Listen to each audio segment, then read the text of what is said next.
যেটা আমরা অনলাইনে দেখি সেটা কি সবটাই সত্যি? হাই, আমি দীপ্তি। আজ হচ্ছে আমার 365 ডেজ চ্যালেঞ্জের 4th ডে। ইনস্টাগ্রাম খুললেই আমরা দেখতে পাই আজ এত টাকা আমার লাভ হয়েছে, আজ আমি এতটা প্রফিট পেয়েছি, এতটা সাকসেস হয়েছি, কিন্তু এর পিছনে যে সময়টা লাগে সেটা কিন্তু কেউ দেখায় না।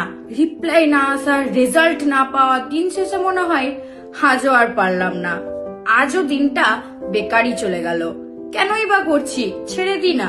এই পার্টটাই আসলে রিয়েল, কিন্তু আমরা এটাকে বোরিং ভেবে স্কিপ করে দিই।